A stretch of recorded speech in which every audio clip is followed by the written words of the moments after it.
Welcome to The Other Storyteller, the podcast sparking conversation in the arts and media world. I'm Maria, a filmmaker, entrepreneur, and curious artist from Colombia, living in the UK and Canada. The world is full of stories of cultures, places, and people, and I want to meet the most inspiring artists and storytellers from across cultures to uncover the stories that become art. Hello, everyone. Today we have a very exciting guest, and I have to say the truth. Obviously, I'm very excited for all of you to meet her, but for myself also to have a conversation with her is incredibly inspiring. Summan Kandola is a filmmaker, a producer, a director, also a mindfulness coach, and the creator of the Mindfulness Deck. So please give a very warm welcome to Summan. And yes, we're going to be talking a little bit about her film, the identity of wellness, and a little bit about the mindfulness journey that she has been in. Thank you. I'm so excited to be here. I am very excited to have you here today. So, what have you been up to these days? Right now, I feel like the production company self-hired, we're in full-fledged like go mode. I have a shoot every day for like probably 14 days in a row, and then I have a few days off and then just right back at it. But I really do love that. And it's moments like this where I feel like I have to lean on my mindful habits more than ever because you don't always have the space to like create the mindfulness. Does that make sense? Yeah, that totally makes sense. And I think that that is a bit of a struggle because it almost sounds like mindfulness is that takes you out of those spaces and out of that go, but in reality creating those habits of mindfulness a lot of the time has to happen in your free time, on that time that you're feeling okay and that you don't need it. So you can create those good habits. So when you're actually on that go mode, like encountering those spaces and being able to utilize it is so much more fruitful. Yeah, I love that. There's this guy, his name is Ed Milet, and he always says, he's like, when life is crazy, you're gonna fall back on your habits and your rituals. And so mindfulness habits and rituals are so important to me because when you are go, it's like if, for instance, today I have a very crazy day. But I didn't have time for my workout this morning, but I did make sure I got up, I went for my walk and I got fresh air, I got sunlight. But that's because it's been such an effort to create that habit and that ritual. And like over time, it feels less effortful and more effortless. Yes, for sure. That is, I love that. It's the effortful versus effortless. I guess it's where we're trying to get to. It's like we, in a way, are in a society where we appreciate effort, and effort is very commended, but we all often forget that, sometimes being in that simplicity, in that flow state is so important, and just being able to incorporate things as part of like our daily lives. Yeah, totally. Yeah. So I wanted to, first of all, I know that you are first generation Canadian, and I wanted to dive a little bit deep on your career or like starting as a filmmaker, how you made that decision, how did you encounter that passion, and how did you approach it at first? Yeah. Well, honestly, when I was younger, I always loved like performing. Always loved like creating and all these things. But as I was born during the YouTube boom, and I remember like very early YouTube days, and I was like, I want to do YouTube. And I actually did start a YouTube channel, and I started doing like mindfulness chats on there and personal development chats on there. And as I continued, it was something that I was like, okay, like I love this, but I love the back end of this. And so I got into marketing, and I actually didn't go down like the traditional, like I want to be a filmmaker, I'm going to go to film school, and I'm going to go into film. I don't even know if a lot of filmmakers actually follow that quote unquote traditional path. Um, but as I kind of took a left turn to marketing, that's when I recognized that like I loved brand. And so through brand, I was able to do a lot of production work, and I joined forces with my production company now, self-hired, and then Mhm. through there I was able to merge my love for mindfulness and filmmaking.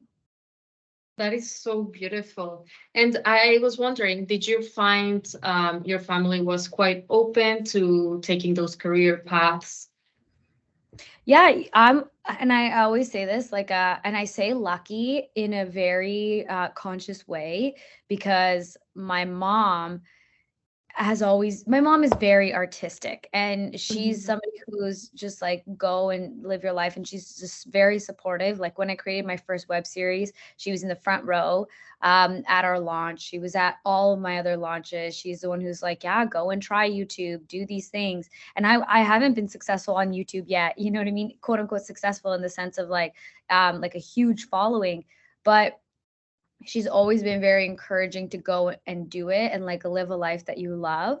And I think that with first generation kids, it can go one of two ways, right? Maybe their Mhm. parents work so hard and they're like, no, I want you to go this way. And they're trying to manipulate the way that this child's future goes. Mhm. Versus that other parent might feel like, oh, I did all of these things. I want you to learn from my life and go and do what you actually want. And I think I got the latter. Yeah, wow, that is so inspiring. And I think that I'm actually always very curious because there's a lot of assumption I find when I say I studied film or I went down this path that people often mention that they expect parents won't necessarily agree with. But it's very interesting that our first guest also had a mom that was very, very inspiring and very creative that moved them into the career. And I just find it definitely a blessing, but also very insightful for people to start thinking about the opportunities and the encouragement that they give to their kids. And I think that we are thankfully and gratefully in an era that I think a lot of parents are starting to realize that there is a lot to be done in marketing and in film, right? Totally. And I think that that right there is like, this is something that I haven't fully formed my thought around this, but I find it challenging when the common narrative is that my parents don't support me. My parents want me to be a doctor, lawyer, engineer. And it's like, yes, that is a lot of people's reality, right? And I Mhm. respect and honor that reality that you're navigating. But there's also this other reality where kids do have really supportive parents. And, like, one of the first questions a lot of people ask me is like, do your parents support you? And I know where it's coming from you. But when I get asked that question, sometimes I'm like, there's almost this expectation of this conversation of, my parents don't support me. So now let's talk about the immigrant struggle. And it's just like, uh, there's other stories to be told. You know what I mean? Mhm. For sure. I think that Yeah. that's for sure the case. And I think that um, interestingly enough, I find that a lot more would say a lot of my friends that are in marketing or business didn't find so much encouragement from their parents, rather than a lot of the people that I ended up going to art school with. Although, Mm. to be fair, we ended up on that path, so maybe we are the ones that got supported. But I just love to like bring awareness to that thought about what do we expect our kids to do and the fact that there's just so many opportunities to be had. Totally. And I think that, like, generationally, like, there's there's this, like, think of us, right? Our Mhm. generation is almost like, we cannot afford to not be conscious. We cannot afford to not um learn and know better and do better, Mhm. just socially with the people even we want to hang out with. And then we look at Mhm. the generations younger than us, they're that's not even a question for them, you know what I mean? It's like, no, like, we're going to grow up and we're going to have conversations about who we are, what we want to be, and we're going to support each other, and in fruitful ways, right? There's sometimes supporting each other is also saying like, yo, I don't think that's a good idea, and being Mhm. genuine from that place of communicating your um like, why you think maybe that's not a good idea. But then there's this other generation of, like, let's say, our parents, where it's like that 50 to 70 year olds where there's a lot of quote unquote work to be done because Mhm. these people have been indoctrinated into thinking this is success, this is how to have a good life for their whole lives. So they're unlearning a lot of things, right? Yeah. Absolutely. And I think that it's just part of like that identity that we are creating, or that we expect people to have, and then the identity that people end up having can be really different. But at the same time, it's, we're in a, as you say, we're in a time that we cannot afford to not be conscious, and we are in a time that we are exposed to so much context and so much almost like speech from people that have succeeded, or people that have really struggled because they have not been supported, and things like that. So I definitely think that this is a time. But one thing that I wanted to ask you, because you're a person that's super aware of wellness, very in tune with that, I would call it inner wisdom. How did you get started in that path of just trying to find spirituality, awareness, wisdom?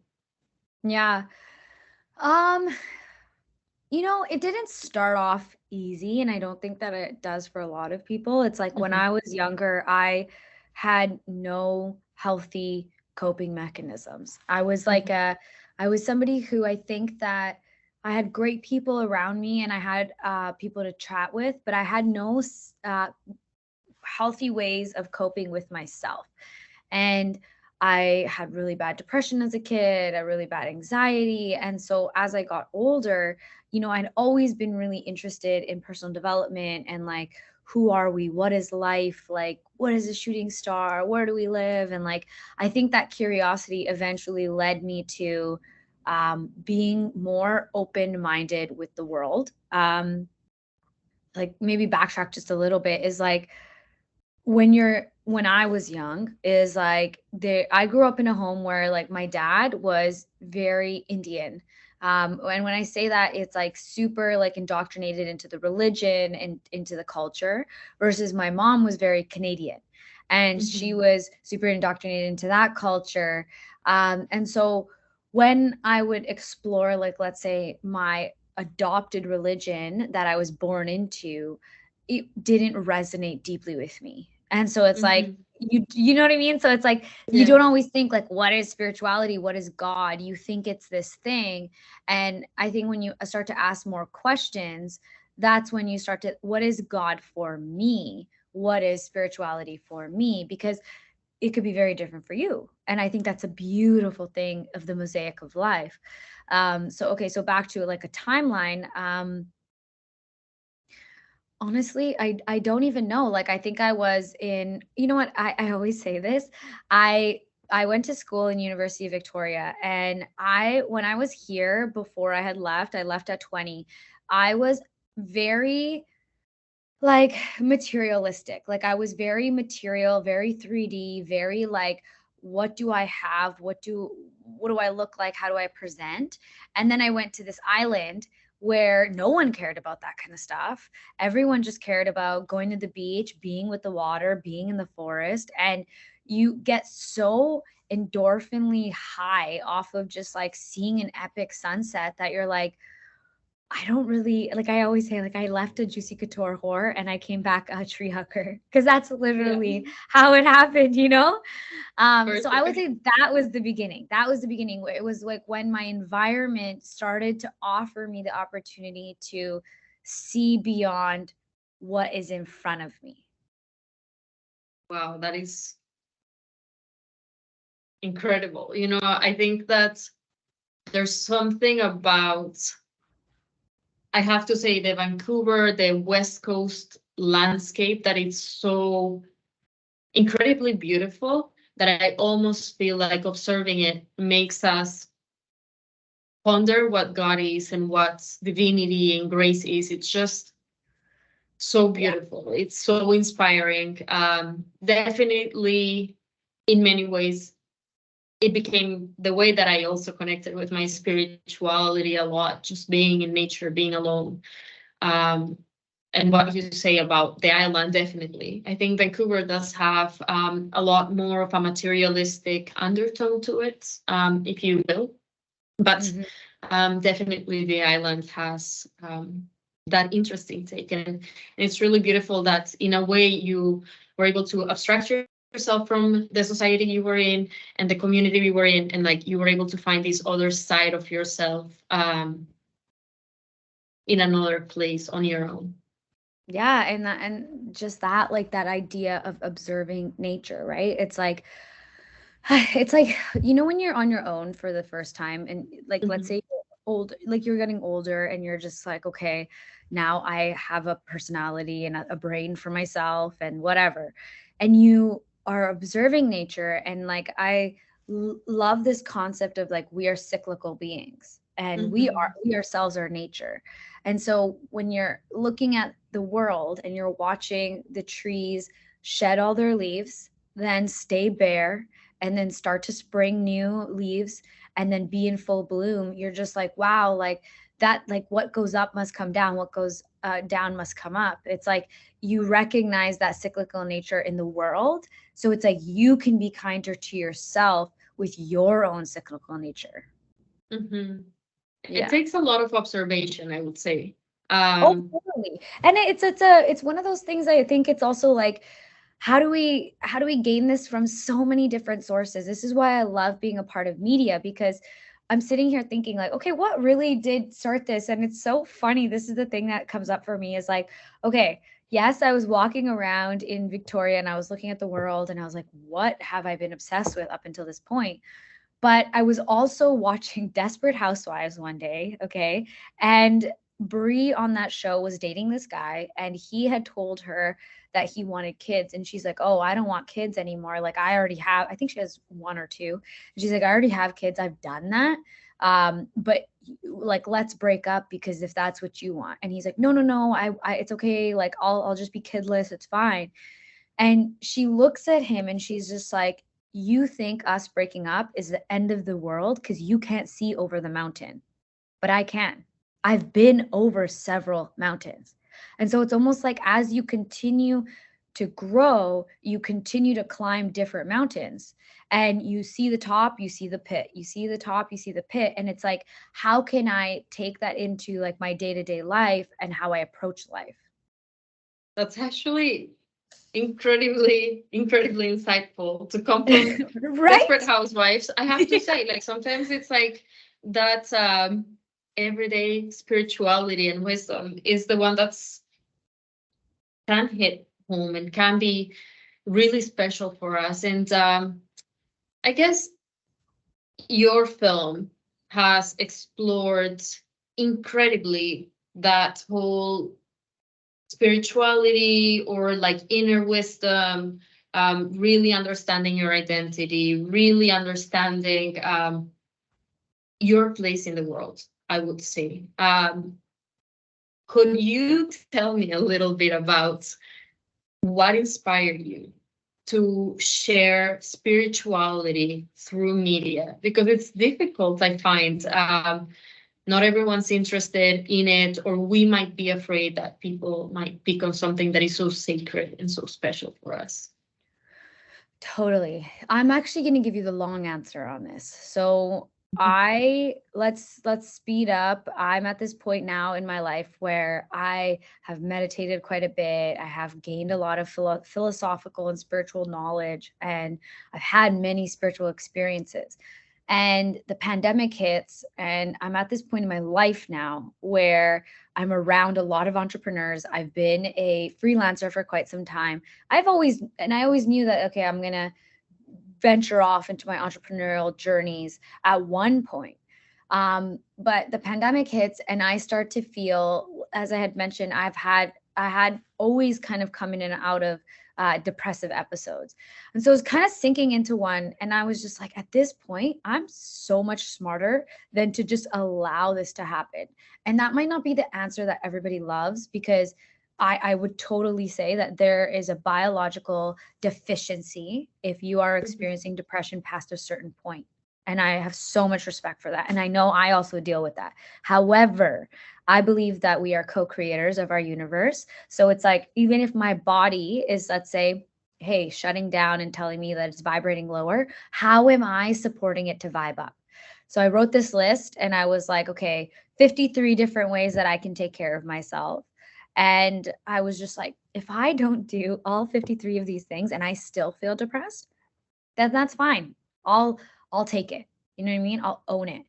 But am I doing everything in my power to put myself in a healthy space? And dude, I swear after that, I just started having all of these visions of like, what should this look like? What should this product look like? And I didn't think it was going to be, it was such a intrinsic, selfish desire for me to write this list. But then I would start seeing images of like what workout would look like or what singing in the car would look like. And so I created the mindfulness deck from that. I put together a card deck and I was like, you know what, maybe I can gamify my health practice.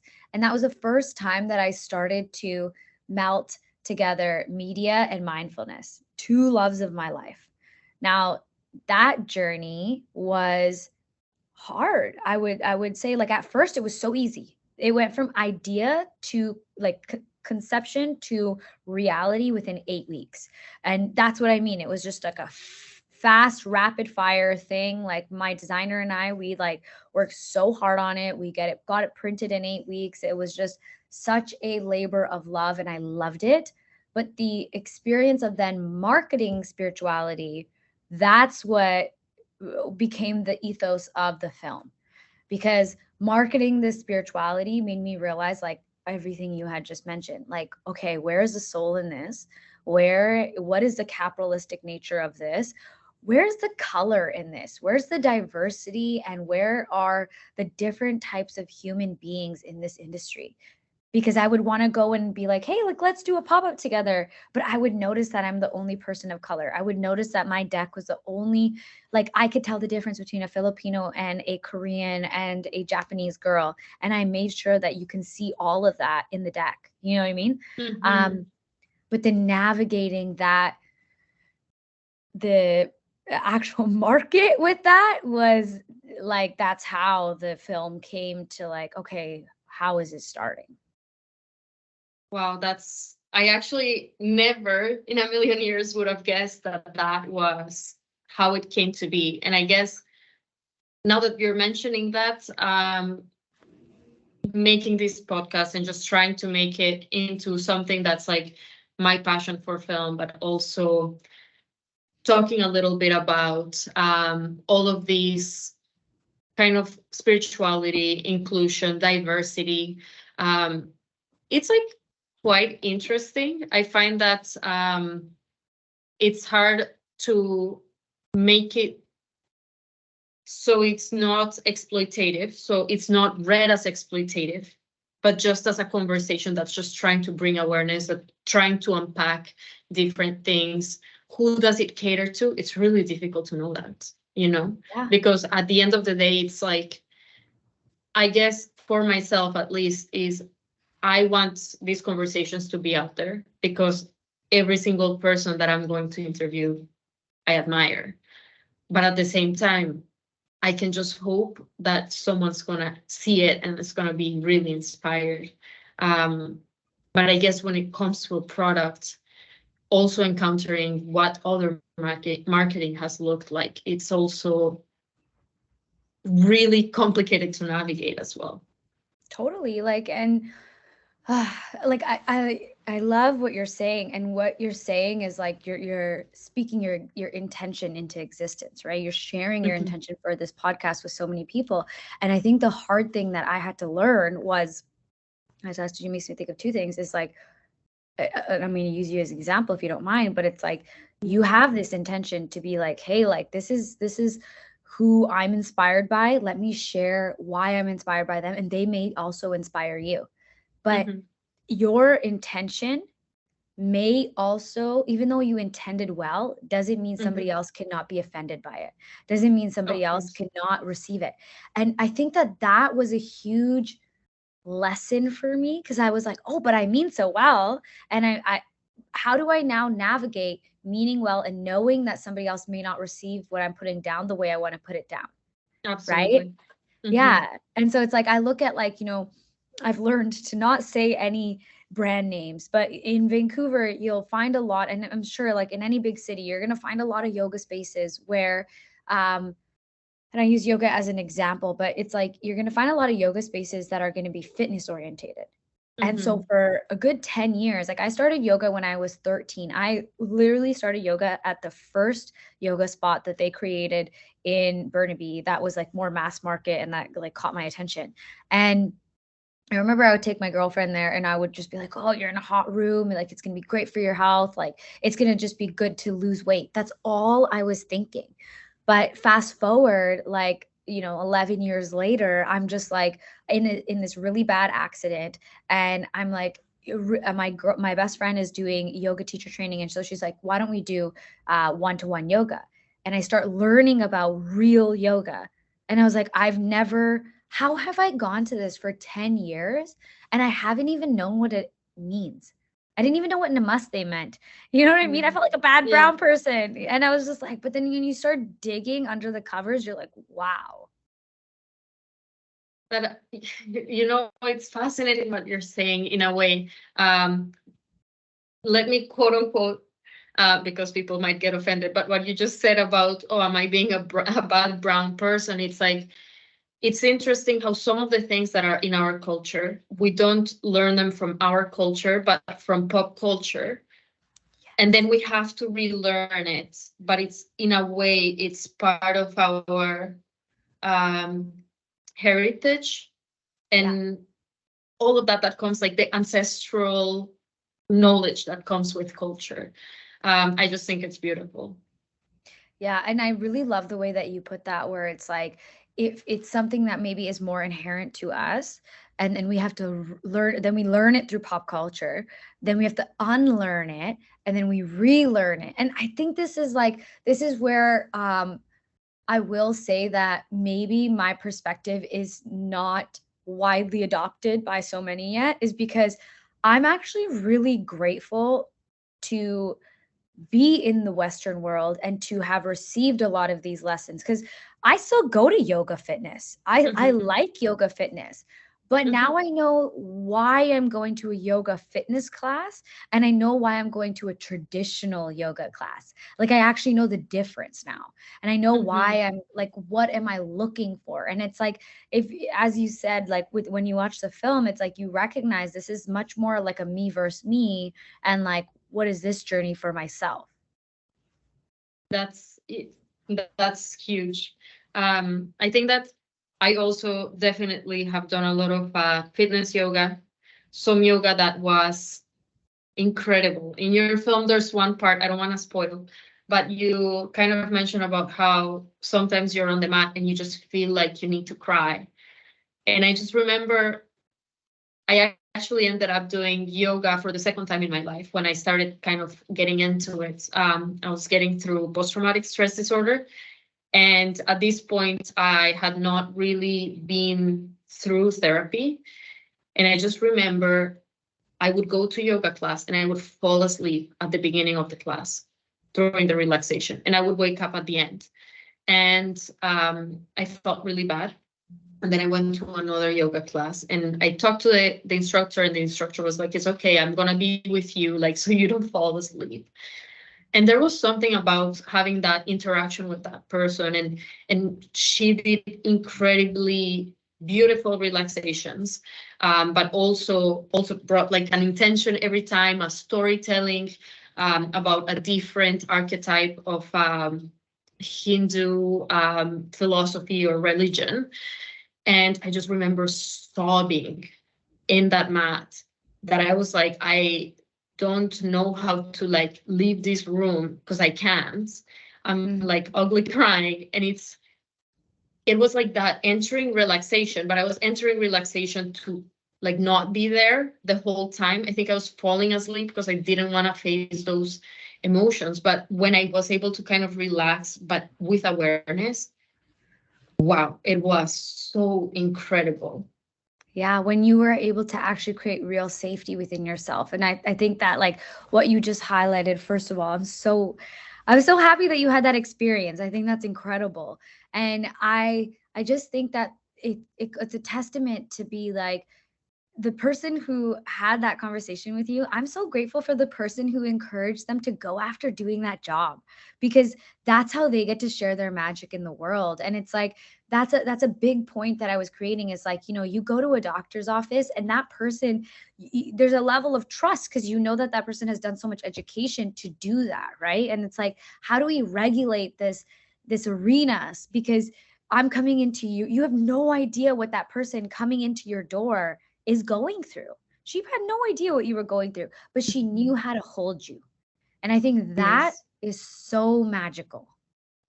incredibly. It's making space for someone to feel what they have to feel safe. Definitely strange, as you as you mentioned. I was the only. I'm skin color white, but culturally different. I Mhm. sometimes couldn't even understand the instructions that were being given in a yoga class. So if the professor was not like demonstrating the poses, I had no idea what they were talking about. Yeah. Um, Felt strange.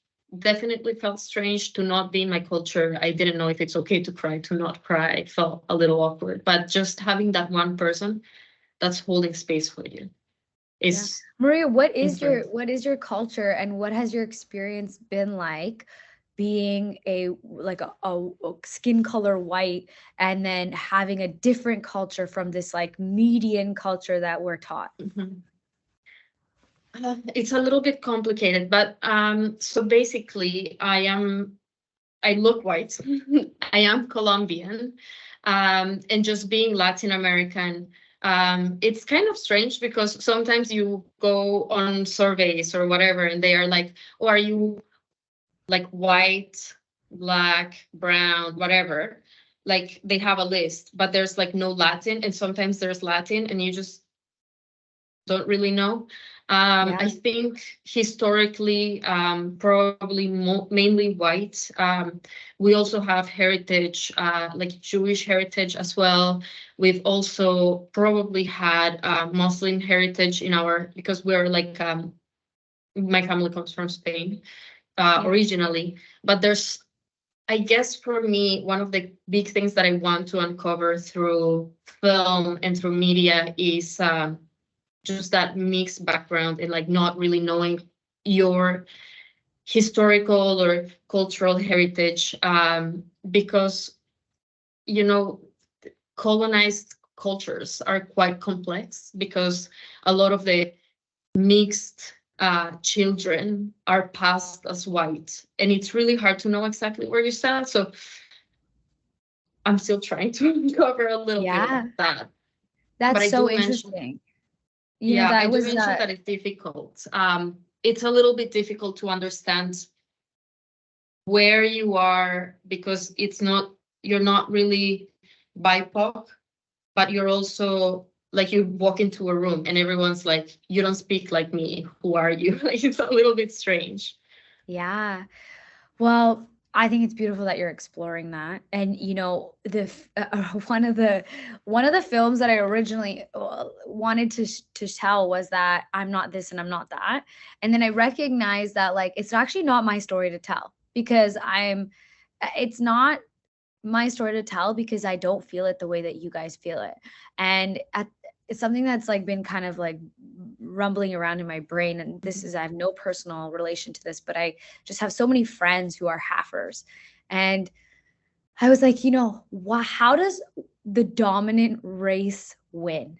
Like, you know what I mean? There's like I Yes. think of my half black, half white friends, and I feel like 9 out of 10 of them, the black race is the dominant race out of the white and the black, right? Mhm. And I have a lot of friends who are like my business partner. He's half white, half Chinese, and it's like he talks a lot about how like when he was younger, I think that his white side was much more dominant, and then as he's gotten older, his Asian side has been much more dominant. And it's so fascinating to me, like how even how you just were just saying about Mhm. colonized cultures are so different now. They're not what they Mhm. used to be. So Yeah. it's like there's almost like we are also a part of the community that is creating the new version of this coexistence Mhm. adults in these colonized cultures, because it's just not working anymore. Yes, for sure. Yeah. Definitely. I think what you're saying is really interesting. And I try not to talk too much because I don't really know where I sit in the whole spectrum of race. And I guess I am more open now to talk about it just because I really don't understand where I am. But definitely think that there is things that are part of race and culture that are not visible to people. For example, I cannot say a short sentence. My phrase syntax is so long. It's not normal in English, and people always are like, just get to it, get to it. That's not the way we speak culturally. If you actually read 100 Years of Solitude, you realize there's no such a thing as a concise thought in Spanish language. Yeah. Or at least for Colombians, it's just everything's really convoluted. But even in the narrative and in the storytelling and in the talking, it comes across really strongly. I love that.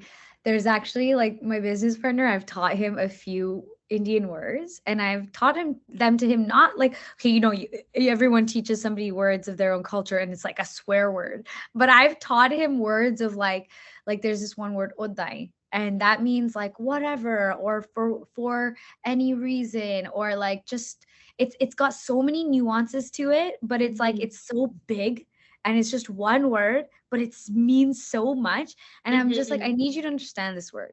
And there's so many other words that I've taught him where I'm just like, these help me communicate and explain my life in ways that English just cannot support me, Yes, for sure. Yeah. For sure. It's almost like, I don't know how to say this, but it's like I tried to write my film in university in English. And then it came across, like I actually shot it and everything. And then when I went to edit it, I have to say it just didn't fully add up because there was so much of the nuance of language that couldn't be translated. Yeah. That the words left unsaid through the words you chose just couldn't come across in English. And I am laughing about it now, but it's actually like I put my heart what a into cool it, lesson. and then I just couldn't. Yeah, what a cool lesson. Like, you know what that makes me think of? Have you ever watched Jane the Virgin? Have not. No, okay. Jane the Virgin is such a Gina Rodriguez is like an incredible human being. But it's an intergenerational story of 3 Latina women. And so the story kind of follows Gina as she explores her own sexuality, right? And from a young age, her grandma told her like sex is bad. And so it's like uncovering these like dichotomies of like, is sex bad? Why have I learned this, right? But then her mom had her as an unwed teenager. So it's like there's you see all these like polar opposites, but in there they have these moments where they're sitting and they're talking with the grandma and it's all in Spanish. Yeah. And it adds a layer of so much truth and so much reality and so much emotion, because that's life. Like, even though, like, for instance, in my home, like with my mom, she doesn't speak Punjabi to me, like as like conversational language. However, it's those moments of like where there is that dialogue, that ethnic dialogue, that just it's so different, and you can't know it unless you know it. Definitely. I think that that's where a lot of the seasoning of life comes in, right? Yes. It's just conversation is not just the words put on a table, or on a paper. It's just all of those other things that happen in between. Okay, so I am getting a little bit conscious of the time, but I did want to ask you 3 questions. Quick questions. Okay. Don't overthink it. They're a little bit strange. Okay. So, the first one is, what advice would you give your young self to navigate the media world with purpose? Focus less on what you look like and more on what you have to say. Wow. that wasted years of my life right there. Same. So I need that advice. I need that advice right now. Yeah. Thank you for that. Okay, now another one. This one is the more weird one. So, if for a whole month you had to choose films to watch from only one country, just for this month, where would it be from and why? Maybe this is because we were just talking about this, but I also do have a super affinity with Spain. And the reason, I know it's a short question, but the reason I would do it is because when I was in Madrid versus Barcelona, I felt like the way that the community danced and the way that they showed up to the club or the way that they showed up on the street was so different. And I would just love to like sink into understanding them and how they understand life. Yeah, definitely. You know what? I actually have to say that would be my choice right now. And I've actually done it. I've done like the whole watching all the shows, all the movies, and I'm really fascinated by it. Actually, like some of the stuff that's getting put out from there, it's amazing. Did you watch Platform? No. Okay, you gotta watch it. It's actually, I think it's really good. I feel like it's a little bit of something that's been around for a bit, like that topic, but just there's something about it being in Spanish that just like hits. You know? Okay, Watch okay, it, I'm gonna write that down. It's very, very good. Okay, and then now one art piece. Can be film, music, painting, anything that you feel like everyone should go and see right now, other than your film that everyone does have to see. I feel like I'm gonna leave a link, and I'm gonna tell people to use a VPN to watch it. But let me think. What's yours? Okay.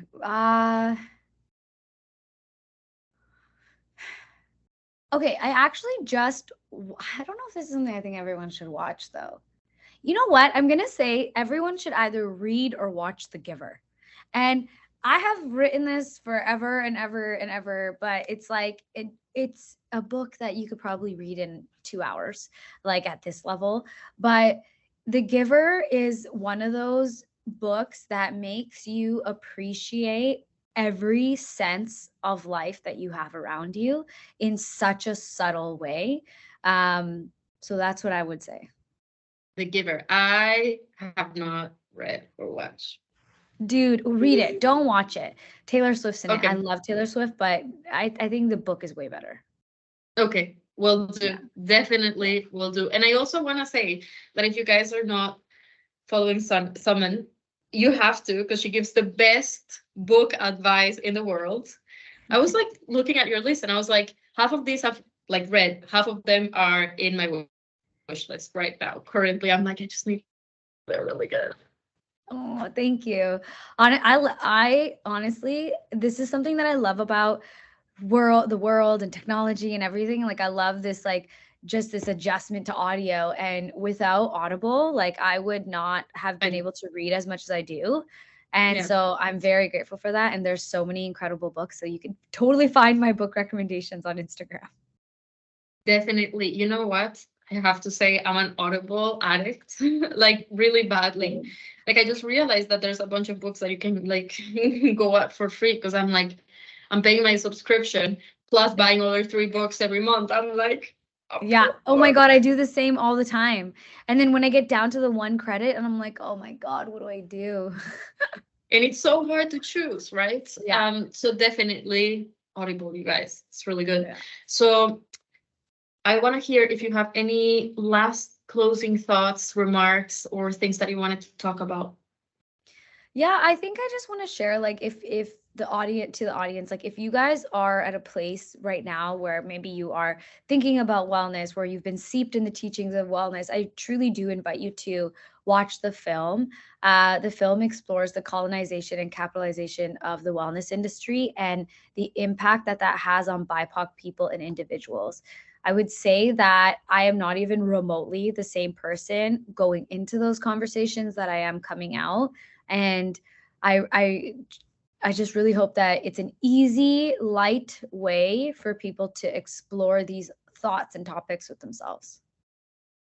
That I support 100%. I was saying yesterday to my partner that I was like, you have to watch this. You have to watch this. It's like Wow. incredibly powerful. Some of the lines were, and just like the insights, I have It to makes say, you I have to think. share. I think towards the end of the film, I forgot her name, but the fighter. Oh yeah, Um, Furnace. yes. So she comes on and she says, you know what? You have to punch, like you can punch harder if you want. You're a Ferrari and you can go to 12th gear if you want to. Damn. Damn. Like, you know what?